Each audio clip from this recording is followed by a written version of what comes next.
Morning. Hey, good morning. What's so good How's it about going it? over there? It's all right, man. For It's what? good. I'm having a good day.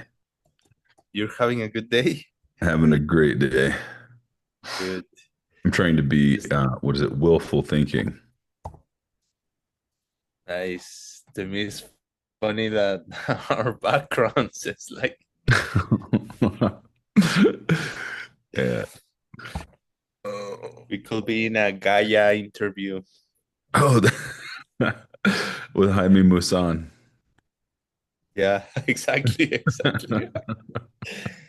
For those who may not know, Jaime Maussan is a very prestigious uh, Mexican journalist who investigates UFOs and things like that. OVNI. Anyways, welcome everyone. Thank you for being here. I'm sending regards from Mexico. I'm in Mexico these days, Guadalajara. Very early in the morning, as you may guess. And today, I don't know if you hear that the Mexican community in Guadalajara opened a house.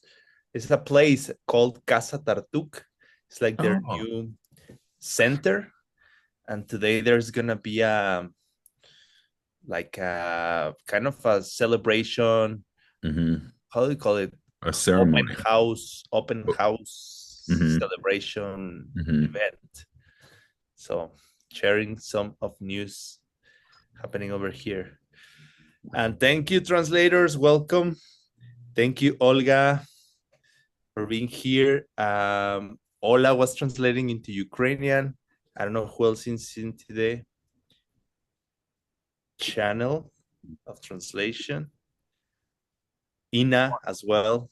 Thank you so much. Okay, so last session, I don't remember. Oh yeah, last session, 2 sessions ago, Adam was guiding you through. As I was not here because I went to Diamond Mountain, but I think Adam, you took people.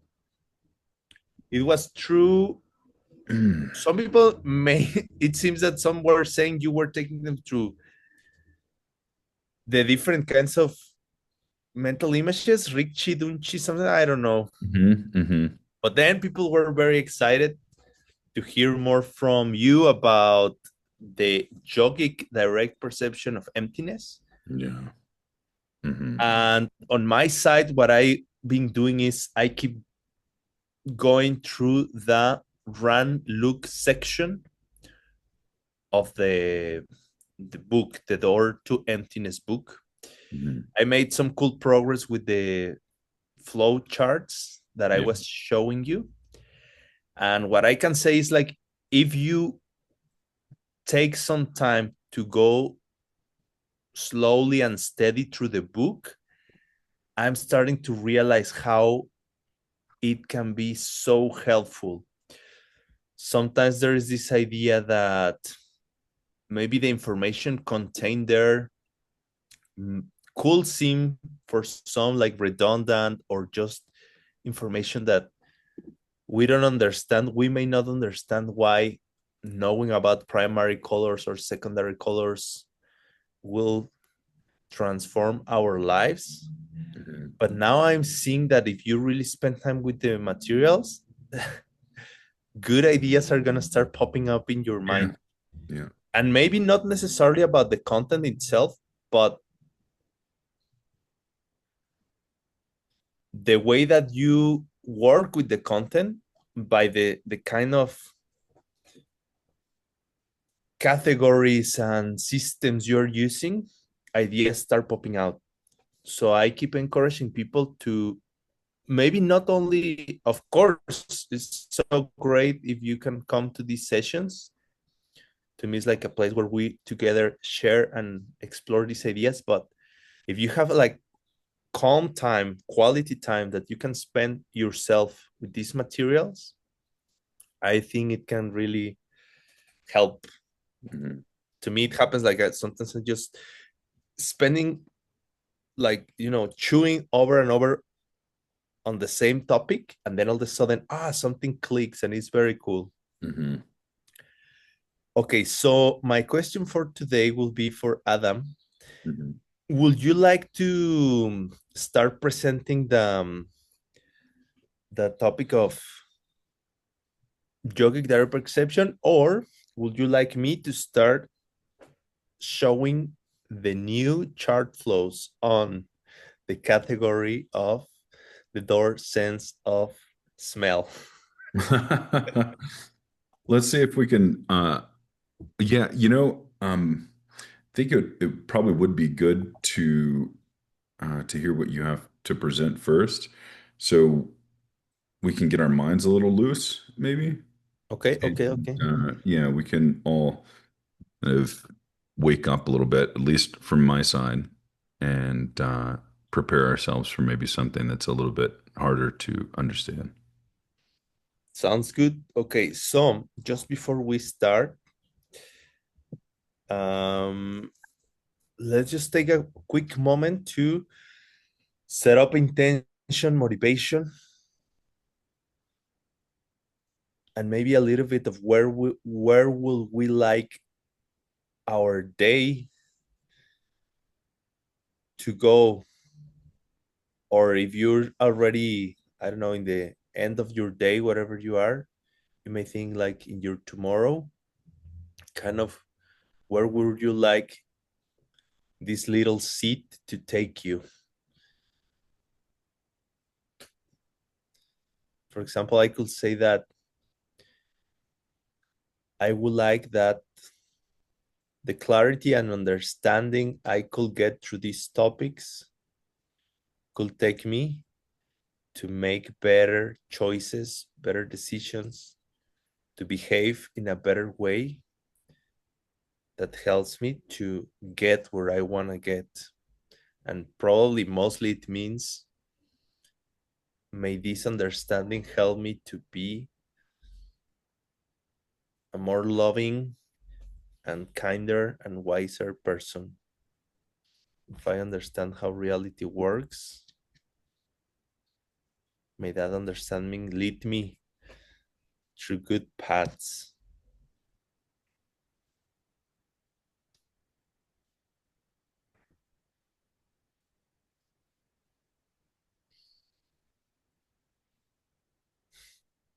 Sometimes I think of this wisdom like a special secret access to the programming of the matrix, Mhm. or if we understand, we can access this program and then type in there whatever we want to see happening around. So it's a good tool for sure to have.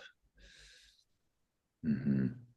Okay, let's start. And again, I want to welcome people. Thank you so much, Anna as well, and Juan, and people in the chat. If you have questions, remember you can just type them in. I'm gonna check if something's there. Ola said she liked the music, very cool. Ola was dancing. Good morning. Okay, good morning, Noan. Let's roll. Thank you, Jean, as well, for a lot of help, and to the people who record as well. Thank you so much. Okay, I'll share the screen.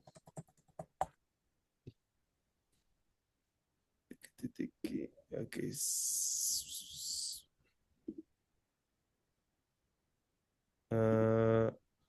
Okay.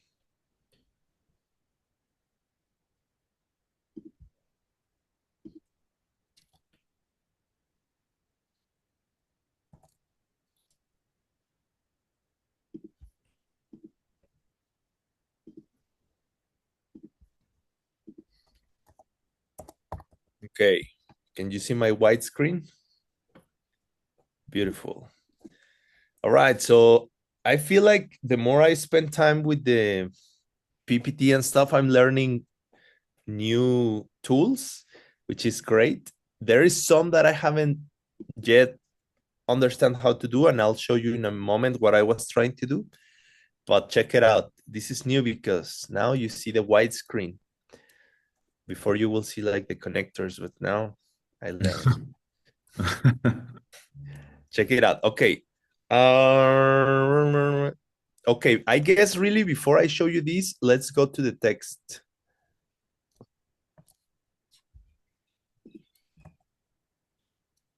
Because then the flow chart is gonna make sense.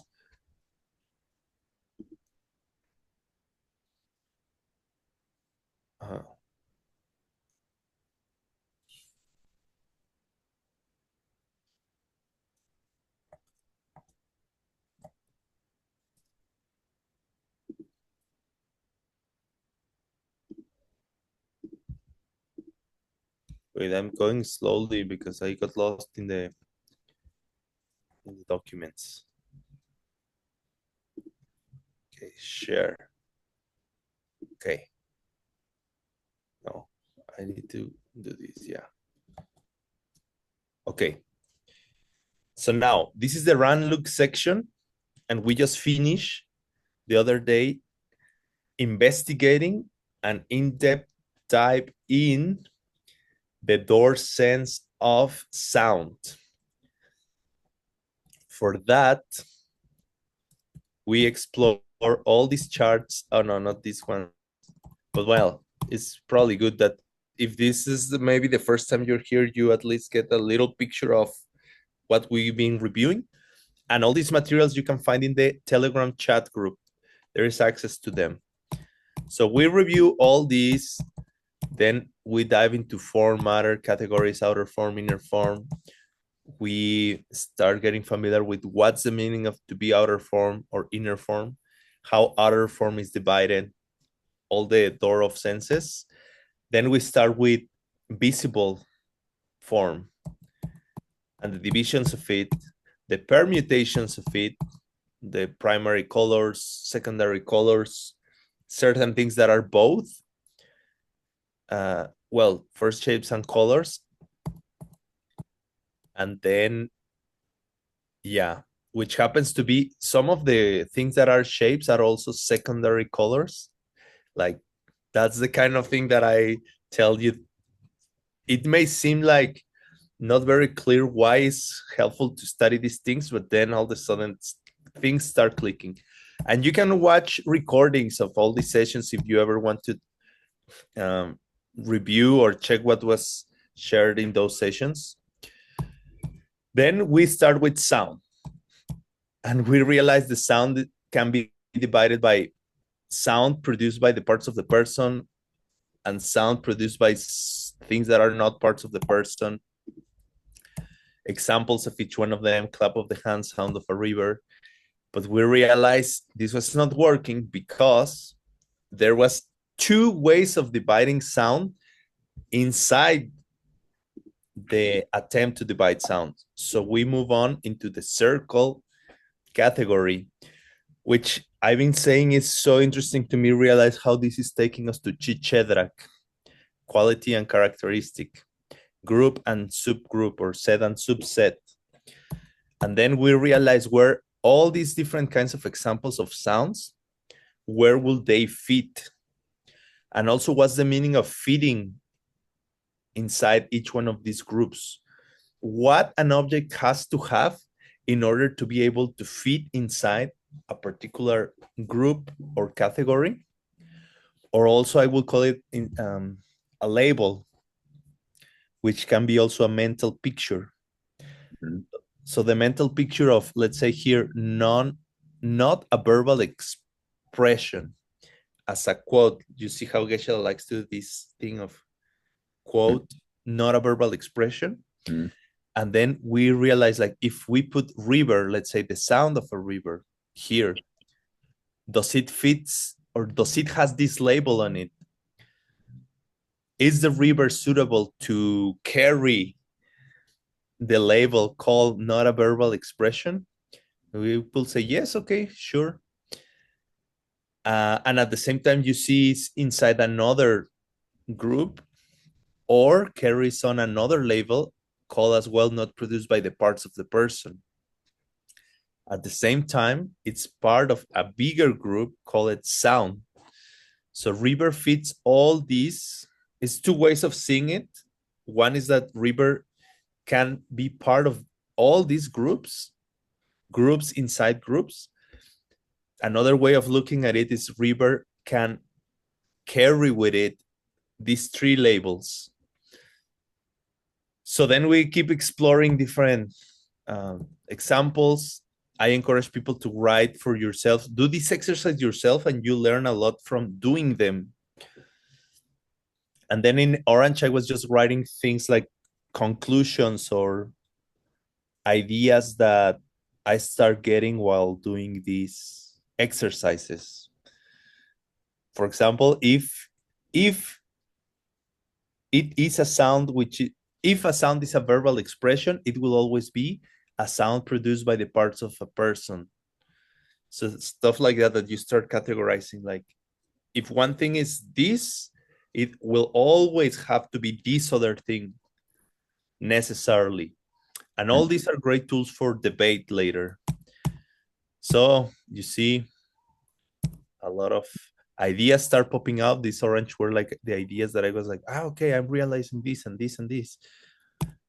Did we ever come to an agreement about how we would categorize the recording of a verbal expression?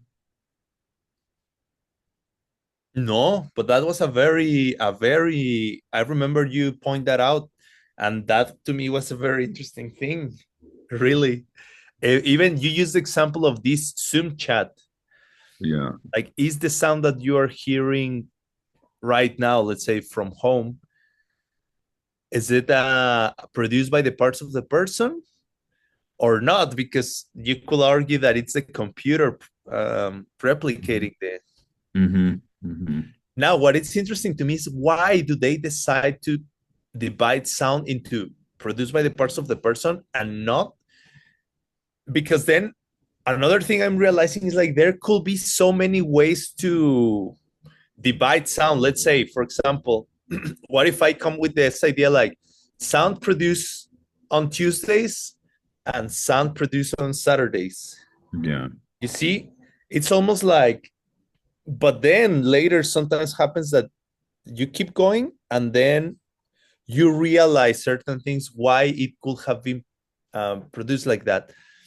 If you read the text, I have a feeling that the reason why it's divided like this, it has to do with later we're going to start investigating about the speech of an enlightened being or Dharma itself. Mm-hmm. And I think that has to do with why it's so important to divide it between, I don't know, it has to do something with the importance of speech in the context of sharing wisdom, sharing the Dharma. Mm-hmm. No, So, but do you remember how in Tim's Law and How text in the translation classes with Geshe Michael, with great Geshe Michael, we are studying what qualifies as the speech of the Buddha, for example. mm-hmm. And there is a category that says that the sound of the wind blowing on the trees. Mm-hmm. No, this, yeah, something like that. The sound of the trees being blown by the wind could be considered as the speech of the Buddha. Mm-hmm. So imagine, remember, this is second school, this is the Sutri school. And during this whole studies, Geshe keeps encouraging us how to try to fit all the information that the second school shares with the higher view of the fourth school. So I think it's very helpful to, while we are reviewing this very concise information that the Ranlook section is giving us, we start trying to use our hat of the fourth school and making ourselves all these kinds of questions.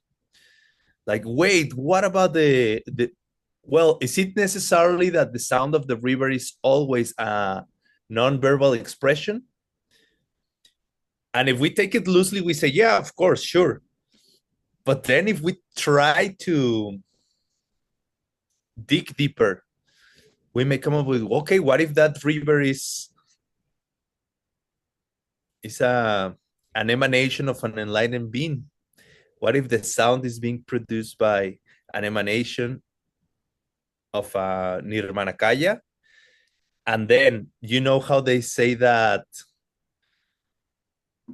Nirmanakaya is one of the parts of the physical body of an enlightened being.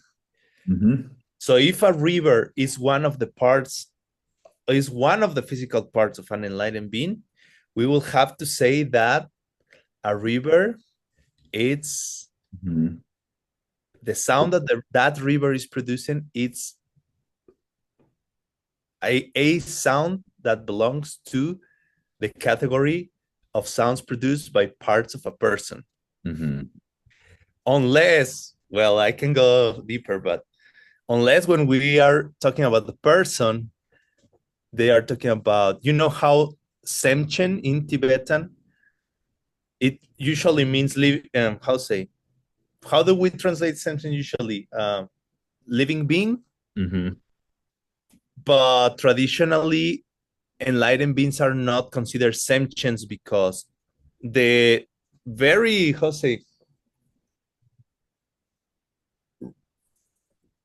the strict translation, there is a way to say that in English, but of Semchen, literal translation is a mind possessor. Mm-hmm. Someone who possesses a mind. But in this kind, we are talking about a mind that it's influenced by negative emotions. That's the kind of mind when we say Sem.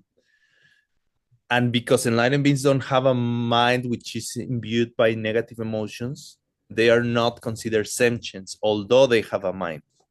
So, anyways, long story, but it's really healthy to have all these kinds of questions, and we ourselves like try to figure it out and get lost a little bit. Sometimes it can be really great. You discover, it's like sometimes by getting lost, you discover new things that you never saw, hear, or thought before. Sometimes. Don't take it to the extreme neither. Okay, now we finish with this, and the text is going to take us now to the next door of sense, which is the door of sense of smell. So let's check the text, and I'll be taking you along with the new chart flow that I think you're gonna enjoy. Okay, so to keep with our tradition, I would like to check if someone would like to practice their West Chinese language and read the Tibetan phrases. If you would like to do it, I cannot see the hands because I'm sharing my screen. Suffering mind, yeah. No one says suffering mind, yeah. Okay. So maybe Anna, would you like to read this? Mm-hmm. Dry sky, chair. G Keche. Keche. Okay. Three keche, kai, ten, nyo, Sini Yute. niyote.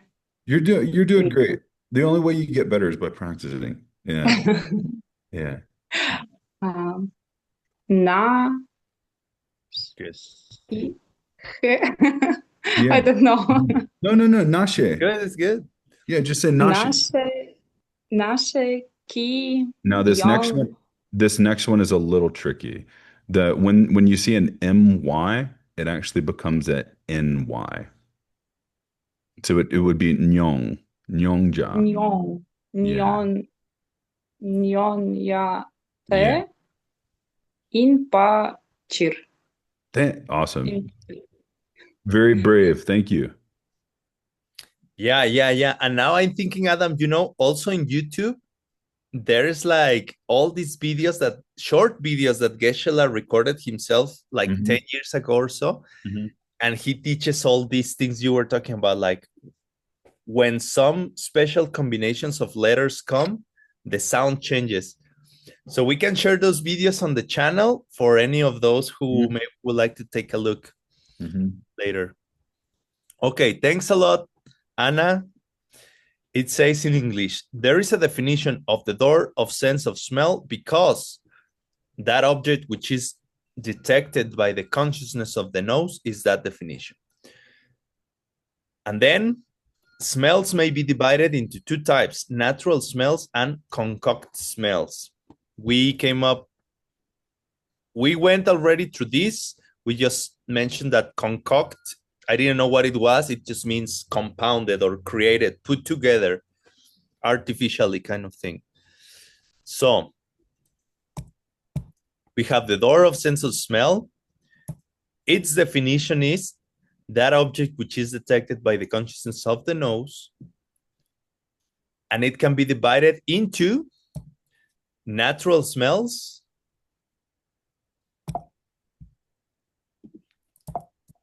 and concoct smells.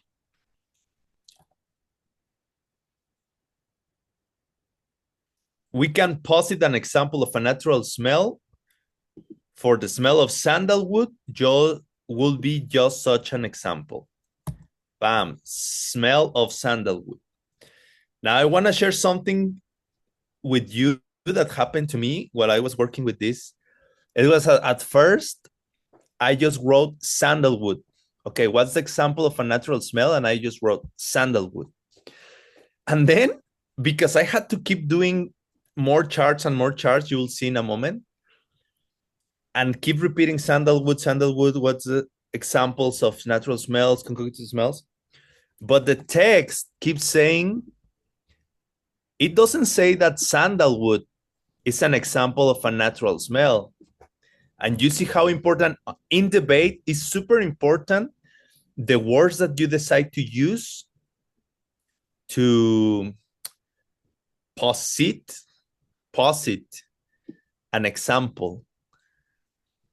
Like an extra word or the lack of a word could make you successful or could get you in trouble if you are in a debate.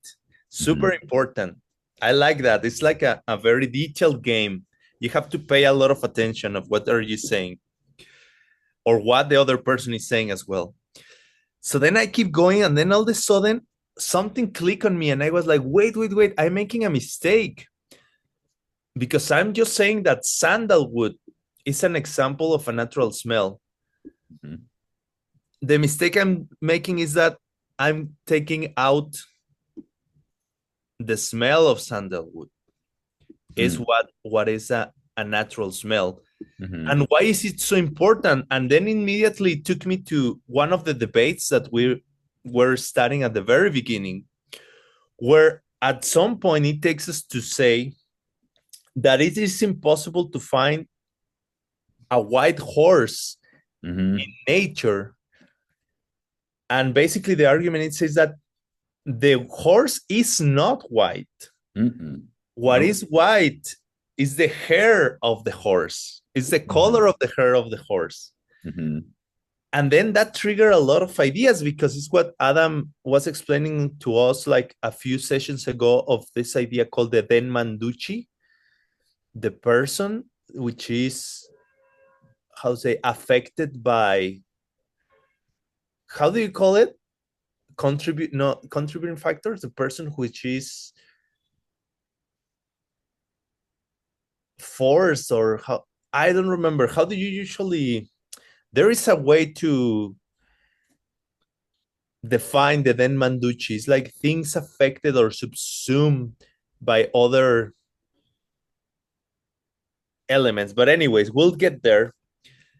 The reason why I'm mentioning this is because it is true that sandalwood is not the smell of sandalwood, and sandalwood is not the color of sandalwood. Sandalwood is not the shape of sandalwood. So then I was like, so what is sandalwood? And then this again started to taking us to Chedrag, because to me, I realized how sandalwood, just sandalwood, is like a mental picture. Sandalwood, if sandalwood is not the smell of sandalwood, if sandalwood is not its colors, if sandalwood is not its smell, and all these things are parts of sandalwood maybe, but are not the idea sandalwood.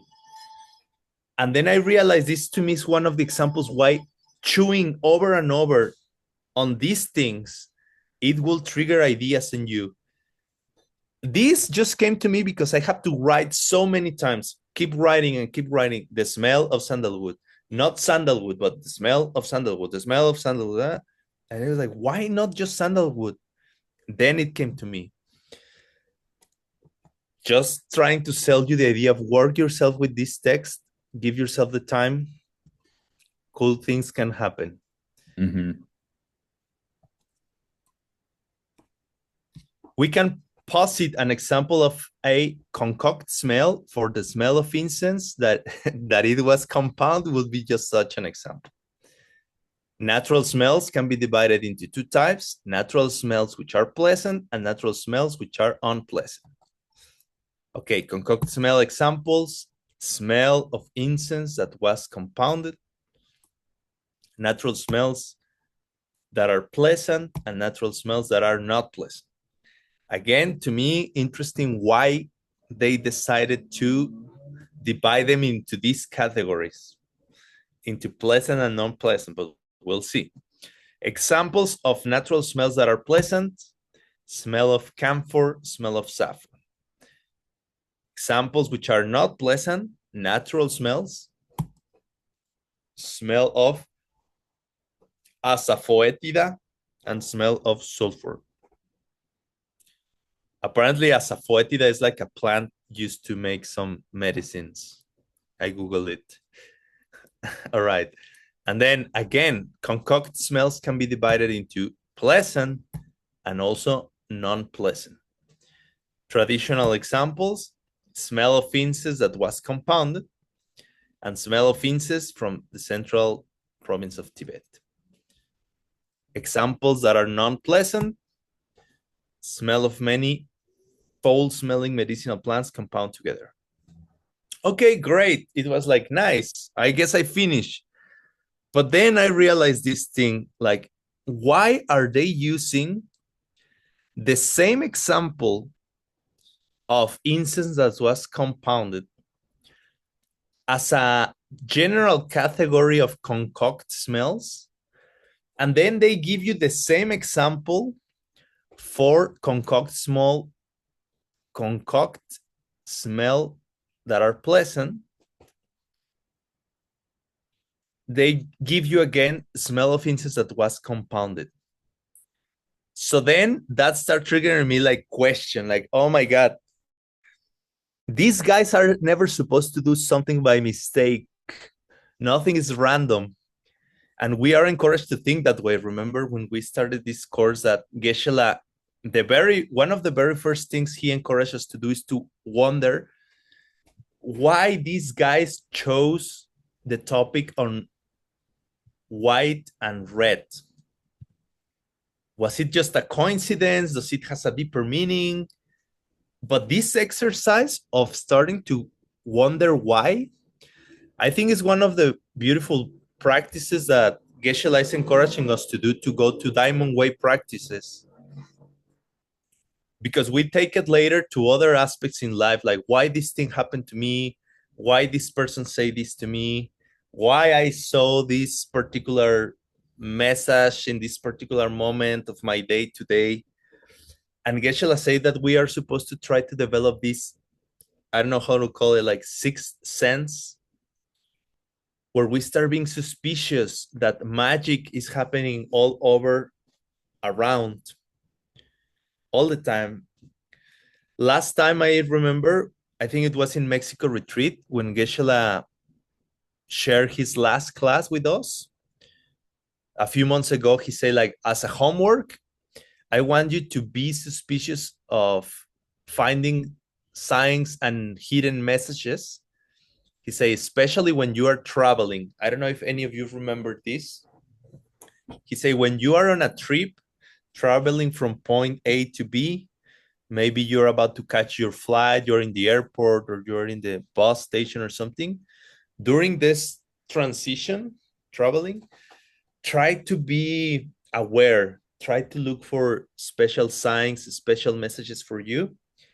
because that's a great practice of finding magic and start planting it and realizing important things. So I think working with ancient books like this can be very similar. We look for what is going on in here. And having said that, it took my attention why they are using the same example again twice. And then it started like, just by trying to figure it out, start popping interesting ideas in my mind, which I'm gonna share with you. Okay, so I was like, okay, now let's try a different strategy. We already did a flow chart. Now let's try categorizing it into groups and subgroups. So you can say smell, natural smells, concoct smells, you see, and groups inside them. We have so far 3 levels of groups, like very particular, more general, and more general. Smell, natural smells. Boom, boom, boom.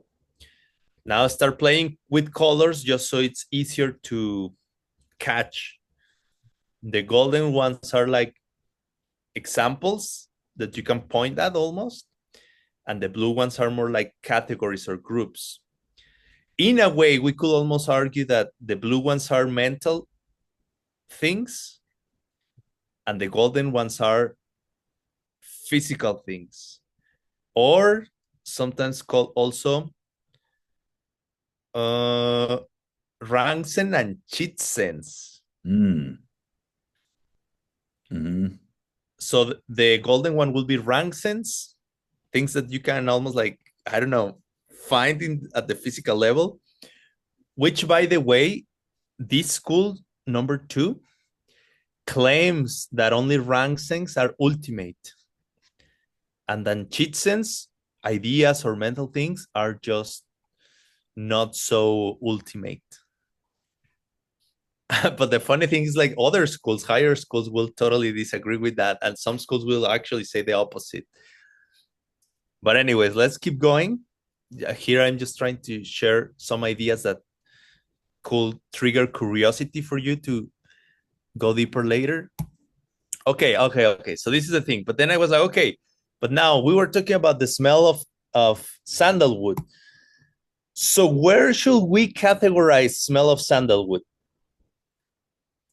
If I have the smell of sandalwood, where should I put it? And then I was, okay, what if I put it here inside of natural smells? But will that be the correct placing for the smell of sandalwood? And I was, because also I could put it here, because the smell of sandalwood is a smell. I could very well put it just there. But is it more accurate to put it inside natural smells? Or it's okay to put it just in smells? And then I was, or should I put it inside the pleasant natural smells? So I don't know. What do you guys think? Where will be the right place for the smell of sandalwood to live? Can it live inside the category of smell? Or it will have to go inside the gated community called natural smells? Or the other, how to say, more even private club of pleasant natural smells? And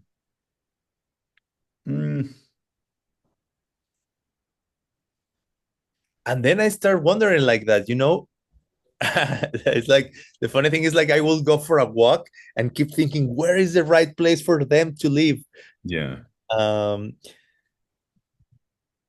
I don't know if anybody wants to share anything or has an idea. It's interesting because, okay, we have to take into account what we're studying, right? We're talking about how to categorize things. And specifically, we're going through a list of objects of the different consciousnesses, right? Now, if we're looking at this from the perspective of the second school, then all of these things have a place, right? If we want to interpret this via higher or upper middle way, all of this gets thrown off, right? Because of the fact that something that smells natural to someone, something that smells good to someone can also smell horrible to someone else. And it's depending upon your seeds, right? Um, Translators, you don't have to hit this, but the definition of a non-virtue, the definition of a bad karma, namin yi myongwe le ni migewa, which means that anything anything that happens to you that brings an unpleasurable or undesirable result. So by that definition, right, you can experience anything as being, or maybe I wouldn't say anything, but you know, um, the smell of sulfur could smell good, depending on if your karma is good enough, right? Uh, and the smell of saffron could smell horrible if your karma is bad enough, right? I mean, that's very simple, but and if we think about it that way, uh, looking at Juan's question, right? Most of this just gets thrown off, right? Most of this just gets thrown off. You could also look at it this way. Are concocted smells also made from causes and effects, right? Let me ask you this. Excuse me, sorry, translators. I'm still waking up a little bit. Are natural smells produced from causes? You'd have to say they are, right? So, from that standpoint, even natural smells are concocted because they're produced by something. Yeah. Now, I'm not trying to confuse anyone, but I think Juan brings up an interesting, yeah, Ava, my daughter's in the background, and she said, "This is confusing." Um, so I'm not trying to confuse anyone further, but it is interesting to look at these things from different perspectives, specifically from the point of view of the second school, uh, as it compares to the point of view of the higher middle way. Because from the second school's perspective, all of these things exist outside of our mind. They exist truly, right? And how they interpret ultimate reality is whether or not something cannot be reduced anymore by the mind. Does that make sense? So they say that only partless atoms, partless particles, and indivisible moments of awareness or your mind, um, only those things are ultimate. And that's what they consider ultimate reality. So whenever we look at Juan's float or Juan's charts here, we have to keep in mind that from the perspective of the second school, all of these things exist independent of your own mind. Uh, so, anyways, that could be something helpful to think about in relation to Juan's question. No, for sure, Adam. And then I saw in the chat people were thinking along with what you're saying. And it's so funny to me and happy as well, because that's exactly where the chart is gonna take us in the next moment. But it's surprising that your minds are going there already. So it's a good sign. It means that probably I was not lost. And it's so cool that you are pointing me in that direction as well. So check it out. When I was wondering where the sandalwood will fit more properly, then I came with this idea like, okay, wait, what if somebody doesn't like the smell of sandalwood? And then I put it there and I started using the color green for my own questions that I was coming up with. Yeah. I was like, wait, but sandalwood can also be there. Sandalwood doesn't necessarily has to be a pleasant natural smell. Sandalwood could be a non-pleasant natural smell if we have different seeds for it, which is an idea, as you say, that maybe the second school will not support much, but the fourth school for sure will. And not only that, but remember how we were just talking about being suspicious of what these guys are doing? This could be a reason why they choose to divide smells into pleasant and unpleasant. Mm-hmm. So at some point they trigger on us this realization that, wait a second, Mm-hmm. if they will have divided smells into smells produced by animals and smells produced by humans, maybe we will not come up with this thing. Maybe, who knows? But here we are. And then I was like, okay, let's keep going. What else smells weird in here? And then I was, okay, what about the smell of gasoline? Exact same thing that Adam said. For some people, sulfur could smell good. But I was, okay, gasoline is a concoct smell. But I know some people like the smell of gasoline. Mm-hmm. I don't know. Sometimes even same person, different times in life. Sometimes you feel it smells good, sometimes not. I've been in gas stations when I'm like, oh, I kind of like the smell. And sometimes I'm like, nah, I don't like the smell. So where the smell of gasoline is gonna live? Is it gonna be homeless forever? Not being part of one group or the other? Or it's telling us that it will depend on our seats where we're gonna give a house, a home to the smell of gasoline. All right, so to me that was like already very interesting progress. And then I was like, okay, let's keep investigating this. So I was, okay, now let me try a different thing. I already make a flow chart. I already make the circles, start having questions. Let me try this other thing. Okay, now I was like, what if I start using rectangles and squares instead of circles to try to divide? Because the reason I try with squares is that squares don't leave room. How to say? What was that? Was it your shoulder?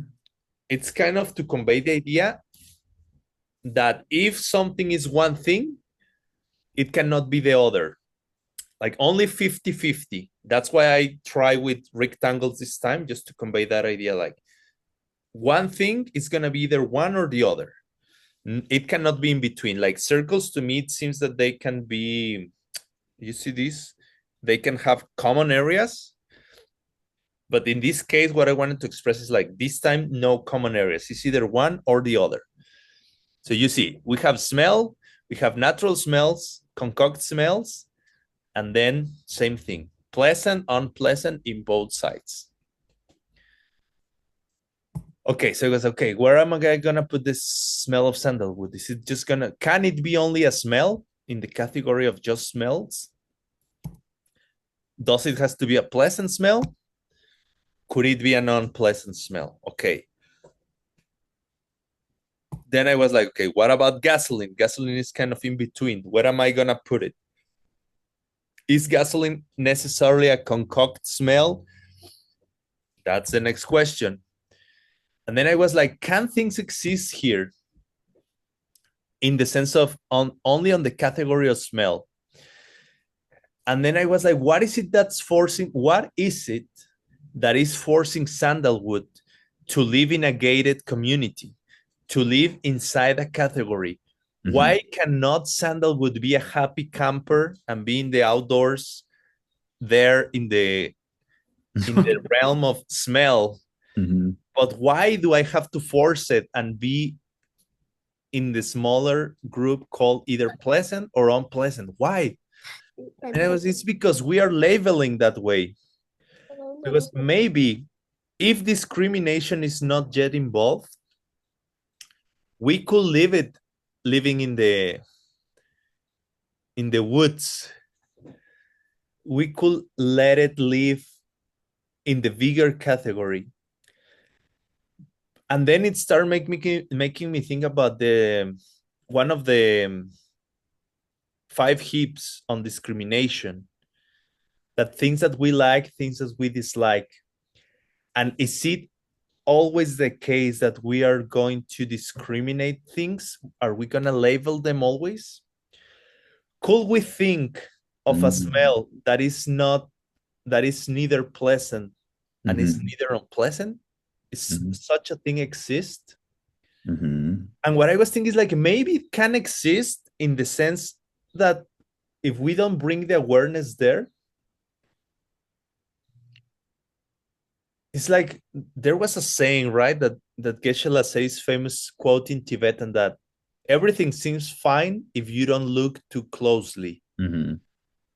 If you just, generally speaking, just say, okay, yes, we can think of a smell of sandalwood. It's a smell, sure. Mata Machipar. Great, great. Matakma Chepar, as Adam just said. If we don't use this discrimination tool yet, if we don't label the thing yet as a pleasant or unpleasant, we could let it live in the realm of just smell.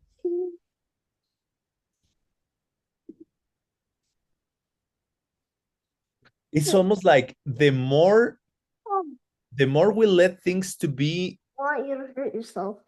And I don't. Did I? Sorry. In the realm of emptiness kind of thing. It's like in the realm of emptiness, the closer we get into the realm of emptiness, it's like the bigger the group things belong to. Mm-hmm. Something like that. And I'm just suspicious. This is like new ideas that are popping in my mind. Yeah. Can I ask you another question? For ordinary people, let's say for ordinary people, is it possible that a smell could be the object of the ear consciousness? I don't think so, no. No, it's not. No, it's not. I was trying to trick you. Yeah. They say they say that the nose, the ear, the eye, your sense of taste, that all these things are they can only interact with their own types of objects. Mm-hmm. However, has anybody ever heard that the Buddha can smell everything in the universe with his ear consciousness? Mm-hmm. It's true. The unique quality. Ava says you can't. Well, I can't smell with my ears, Ava, but Lord Buddha can. Yeah. So Ava says it's ridiculous. Um, so you have there's alternate ways of considering these things from the perspective of an omniscient, enlightened being. They can smell anything in the world with their toe consciousness. Anyway, anyway, Like they can taste with their eyes. they can taste with their eyes. Yeah. And I also wanted to point something else out. If Juan says that the sound of the wind in the trees can be the whisper of a Buddha, I propose to you, maybe something to think about, is that if one thing is like that, then all things are like that. That everything you perceive with your eye consciousness, with your ear consciousness, right? Anything you taste, right, is actually the production or the holy sign that an enlightened being is trying to send you. I propose to you that if there is one tree, right, that the wind is blowing through, and it's true that it's Lord Buddha speaking to you, that I also suggest that all things are like that. Now, the question I have, Adam, is like, should we say that all things are like that, or all things could be like that? Depending on who you are. And it's just testing this idea that, remember how Geshe was saying, like, maybe this person is an angel in disguise, maybe they are not. And playing in this realm of, are they or are they not? And they could be, it's almost like the pen or the chutoy, they could be both, they could be neither. In a way, I almost think it's like it's gonna depend of the quality of seeds that we carry at that moment. Yeah. To allow us to access that or not, maybe. I always go back to this one thing because it was a very it might be one of the most beautiful things that I've ever read in the 15 16 years that I've been studying Buddhism. Geshe Michael was starting to translate the illumination of the true thought. He said that it was Jetson Kampa's greatest book on emptiness. And he gave me a bunch of his notes and he wanted me to build a website around it.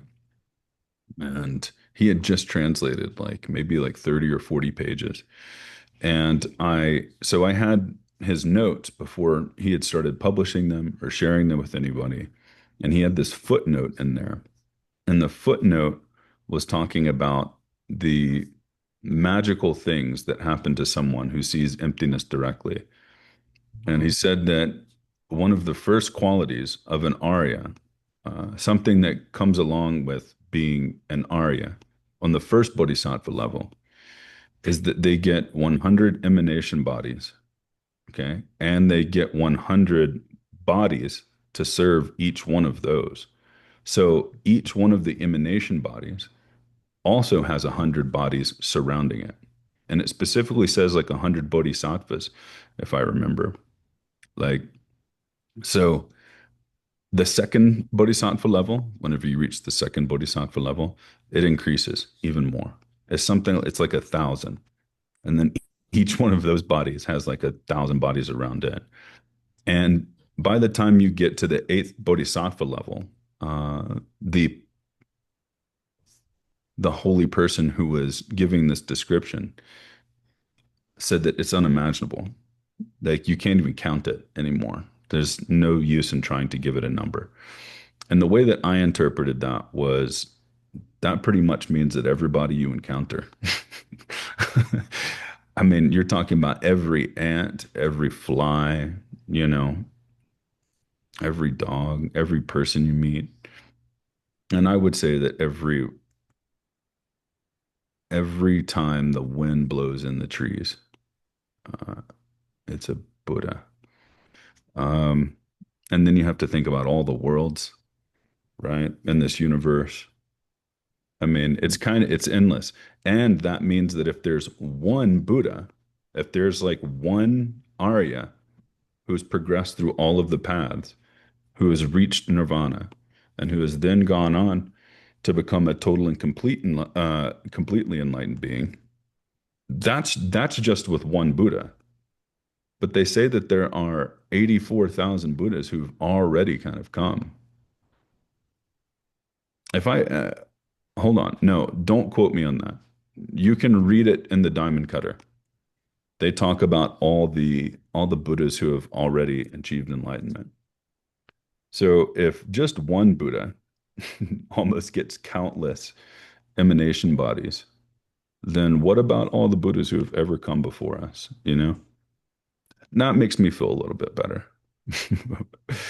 Yeah, maybe I am the last person to reach enlightenment in this universe. Um, anyways, sorry to slow us down, but I thought it was something interesting to Ah, think about as we totally. I think as we it's talk part of about these. it. Yeah. Like as we talk about these different objects, you know, what would it mean to be the smell of sulfur, you know? And is it maybe something we could start to have the yoga of, I think it's one level of the yoga of make believe, right?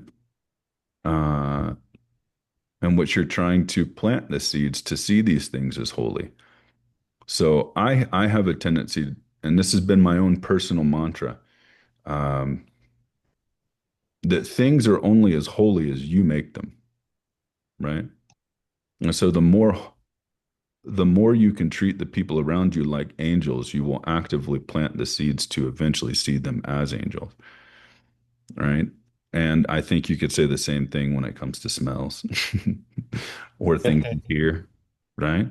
And so the more you can tell yourself, is it possible that these are whispers from Lord Buddha, right? That the smell of saffron is, you know, is a pleasant sound that Lord Buddha is emanating to you. Or maybe the smell of sulfur is something, you know. I think the more that you can start to treat these objects of your awareness as holy, then it's quite possible you could eventually start to see them that way. Mhm. And what I'm very happy to be appreciating is how these topics that may seem basic or dry at first, maybe, see how they are really the bridge that is taking us to talk about some of the most magical and beautiful, wonderful things that could exist. So there is really, I am starting to appreciate this bridge between Pramana topics and, how you want to call it, higher teachings.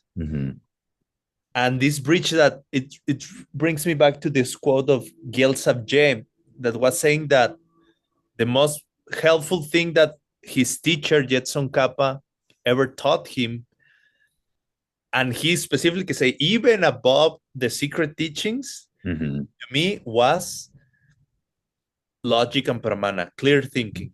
And then I hear some people claiming that once that you go into the higher teachings, the secret teachings, you don't need logic anymore. And at the point that I am, I could not disagree more.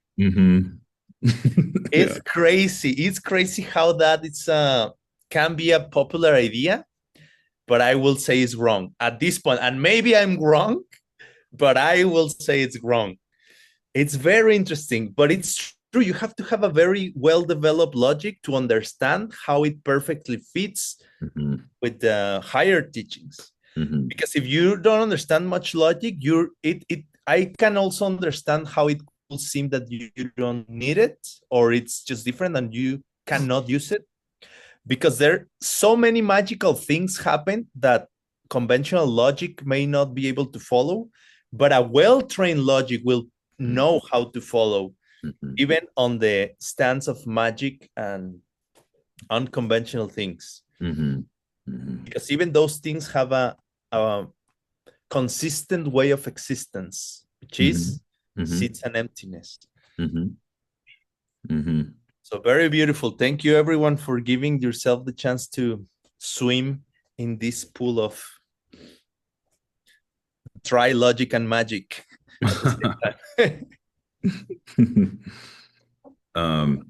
So Juan, was that the end of the slides that you created? No, not really. They keep going, but maybe we should stop here. And if you wanna take some time to, we could finish it up. I mean, okay, we could probably finish it up. All right, then I'll keep going. So I was just still in the middle of this investigation, like what is going on? And then I tried to do something. This is the thing that I told you I couldn't yet figure it out, but it's just like a very technical thing. When I was trying to categorize sandalwood, for example, where's sandalwood gonna be living?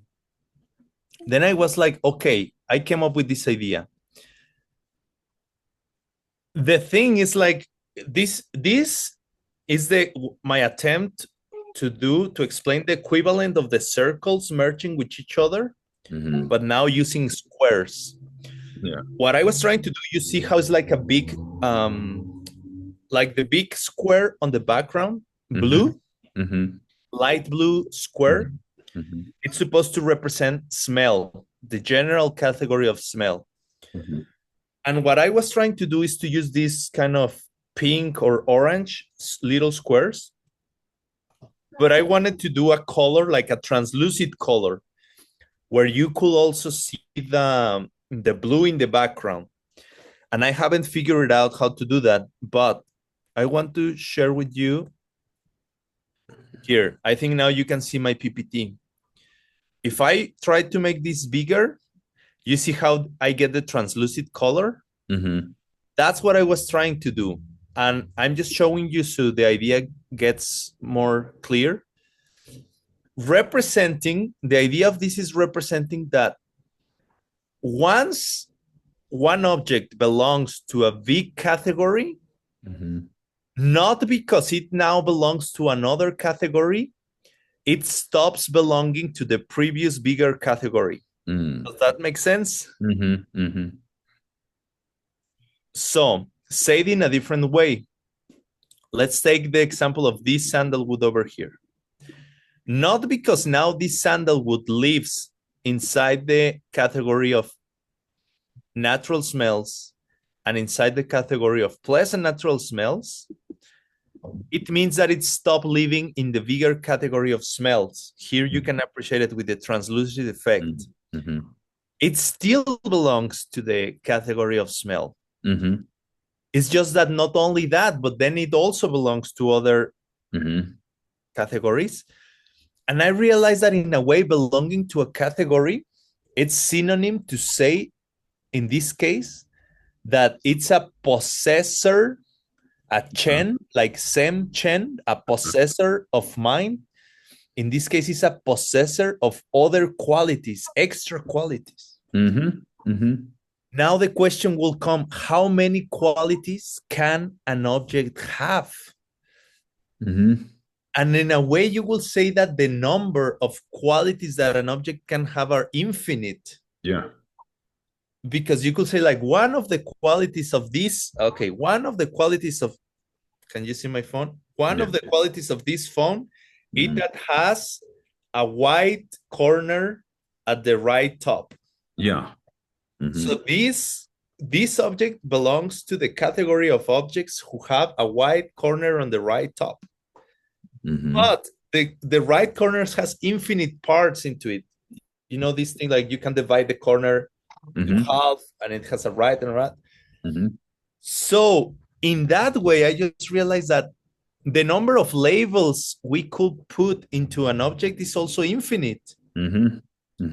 It almost depends on how far do we want to take it. Yeah. And some of these labels may be intentional, and some of these labels could just be automatic. Maybe, let's say, colors and shapes. It doesn't take much effort to recognize the white color of the back of my phone, right? It's kind of very automatic. Yeah. Some other labels can come through effort, like, okay, let me analyze very carefully my phone. What quality do I see? Oh, it has 3. So it belongs to the category of objects who have 3 cameras. Yeah. And like that. So then I start like, you can go as deep in the categories, category inside a category, inside a category, almost infinitely deep.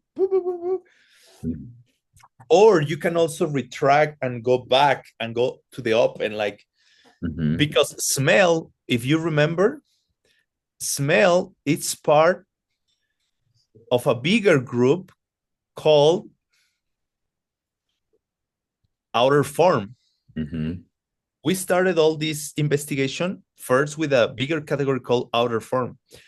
And then outer form belongs to a bigger group called form. And then remember how this took us to even a bigger thing called existing things. Well, first changing things, and then existing things. And then Adam was telling us about some very cool category called totality. Well, yeah, you could say things that have no self, or things that are empty. Yeah. Which, if I understood correctly, you were proposing the idea that even things that don't exist belong to that category. Yeah, even things that don't exist. Yeah. It's fascinating. So very interesting. And supposedly the promise is that thinking about all these things is going to help us to see emptiness directly. And little by little, I'm realizing why, and I believe that more and more. But of course, at first, it may seem a little like rough, but we're getting there. And to me, it's just very exciting by doing these little exercises, getting to fun and exciting new understandings. You know how Juan was saying that each object you could really might have infinite parts, right? Maybe not might, but each object has infinite parts. We could also, I think it's an interesting thing to think about. Each one of those parts is also going to be empty, right? So it's not just the object as a whole. Like Juan's cell phone is empty, yes, but then each one of those parts that make up that object are also going to be empty. Mm. Um, you think about a white horse. Its color is going to be white, yeah, but its right foot is also going to be empty, yeah. So it's well, one of the things, one of the last questions that Juan and I answered when we were in Japan, um, I kind of mentioned that that would mean that emptiness is all around you and your body is emptiness. I mean, this is classic from the Heart Sutra, right? That each one of the atoms and molecules that make up your body, when you look down at yourself, has its own emptiness. Your breath has its own emptiness, your eye, right? And each part. And I think I remember saying it feels like emptiness is just giving you a hug all day. Like, you know, um, even though it's something that, yeah, anyways, Juan. Did I butt in too much, Juan? No, Juan. no. From DCI level 7, Mhm. we heard Geshe Michael this is about the how about the a meditation, Mm. the that he perceived the car, he perceived Yeah. the car. So um as far as I understand from this, that at first we talk about the car from we think about the car, about the parts of the car. Yeah. Yeah. So, but That's maybe part of Vichy. the car that we couldn't see with our own eyes. Yeah. We just Yeah. perceive it. Yeah. Uh, so, and actually, I know what is the car, but I don't know the name of each of, of many parts in the car, inside the car. Yeah. I have no idea what is called, what is name, what is the Mhm. working, how it's Yeah. working, what is for. Hmm. So I don't know that what's the Uh, uh, what's the in real I, I have to think about. I have to. yeah. I mean that my eye You have have to to perceive see. it and label it first, right? Yeah, label it. How can I label it if I don't have any idea about that? Well, this And is interesting. You think about the pen on the table in the room. the pen and table is easier, right? Yeah, But that's totally. not It's the something same thing. complicated like the car or Yeah. airplane or something that I never Hmm. see before. Hmm. Hmm. And I just can see one side of the car. I can see another side of the car. Hmm. So how can we? I mean that how the process to perceive of the car is a car. And then from that, the eye can transfer what kind of data to the mind, for the mind to recognize what color, what shape, what smell, what everything, what anything to, so the mind can understand it's the car. So Hmm. we can see that's the car. Like the stove, the pot on the stove is, I think, it's easier because it's Hmm. very simple path. But like for the difficult things like the car, Hmm. yeah. Can you just explain more how in more details how you perceive it? It's very, Right. it's a very, very classic, it's a very famous debate in both the East and the Western philosophy. Whether or not everybody's probably heard Geshe Michael talk about whether or not you perceive the pen or the pot as one whole thing, or if you perceive it as individual parts, right? And as Juan and I were talking, we're saying every object probably has infinite parts, right? However, you don't perceive those things with your eye, right? If you were an enlightened being, yes, maybe you, or not even maybe, you would perceive every part of that object.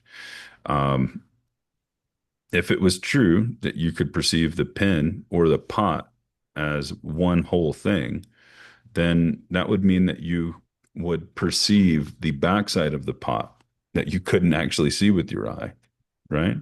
Does that make sense? So I think I think uh, this is one of those things where the more you focus on something, yeah, you see its individual parts, its different colors, right? And the handle or the tip of the pen, right? The body of the pen. Um, that the more you focus on them, uh, the more parts it would have. Is that, yeah? Is this kind of what you were asking, Huang? Or what this is this kind of what you were just making a comment about?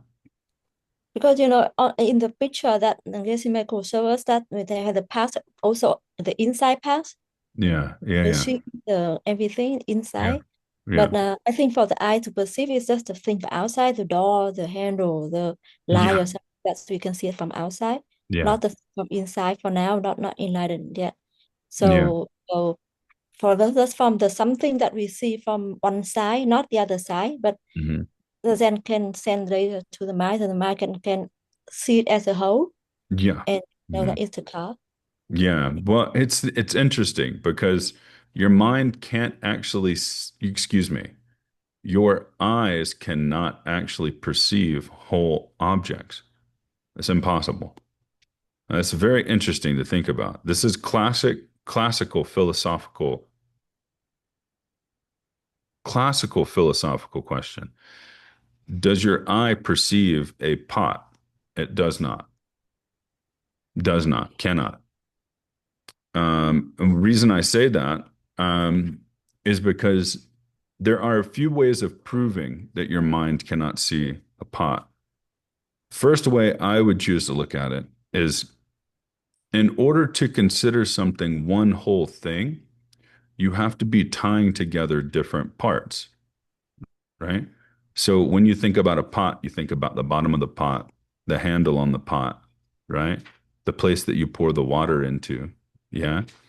And in order to tie all these things together, you can only do that in the mind, right? And so when the mind gets involved in this process, um,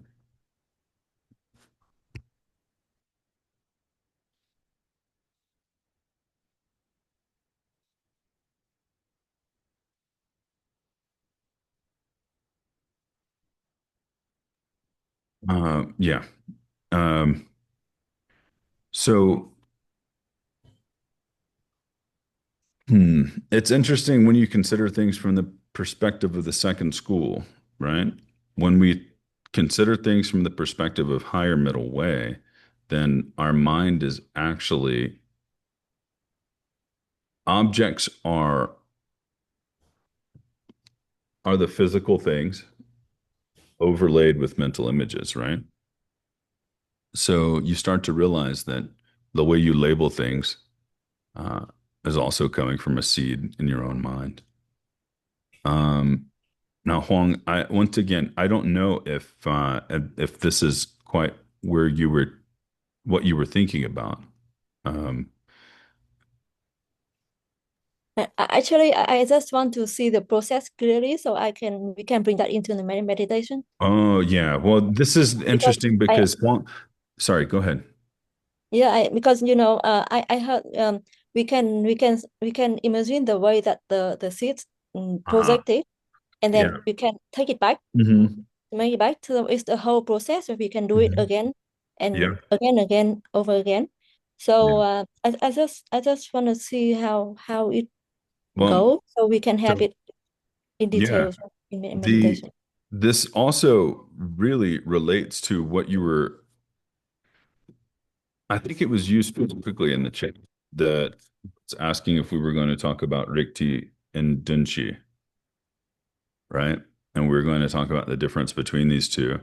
And I think your question hits directly on the difference between Rikchis and Dunshis. So when you have Rikchis, right, the mind is looking at all the similarities. Oh no, it was Nguyen. I think it was Nguyen who made the comment. Yeah, Janet. Yeah, thank you, Janet. I just saw the chat. Yeah, thank you. Um, so when you perceive a cow, right, you see something that has four legs, right? And then your mind has to kind of take and clear everything. Okay, if something has four legs, then it's probably an animal, you know? We're not going to talk about robotic cows. Okay. But you could also say that robotic cows belongs to the category of cows, right? So your mind takes and clears everything away that doesn't have four legs. And then that's one way of forming a rikchi, right? So then something has eyes, something moves, and it's producing a sound uh, that is produced by the parts of a person. Remember, Juan said, right? So whenever we define person in this lineage and in this tradition, we say that a person is anything that has a mind, right? Anything that has an awareness. Okay. So if you have a cow and if it's mooing, right, then you can consider that to be a person. Now, go down even further, right? And so each time the mind does this, it's forming a new rikchi, okay? Because we have to take and we have to think about what makes a cow, right? Some cows have 3 legs, yes. Okay. But to first identify a cow, you have that outline. In my mind, I see this outline, this two-dimensional outline, right, of a cow. And when you see a cow, you eliminate everything. You identify what it means to be cowness. Okay? Everybody has heard in Course 13, and Geshe Michael says the difference between a cow, the cow, quote cow, or cowness. Okay. So I present to you that cowness in the same way that Geshe Michael says pinness, that's a rikchi. Okay. That's a rikchi. And I would present to you also that this is the first step in forming mental images and understanding how they project into your world. Because when you form the rikchi of a cow, okay, then you have to put a what to it. I'm going to ask everybody.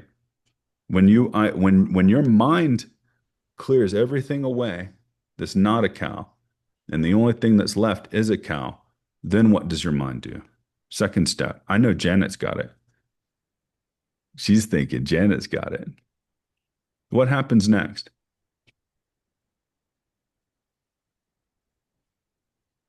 You have to give it a term and a label. Okay. You have to have the mental image. You have to have the rikchi first, I would say, before you have the mental image of, or excuse me, you have to have the rikchi, the cowness in your mind before you give it a label. And once you have the cowness, then the mind forms what's called a dradun, or a word, or a label, and it puts that on that cowness.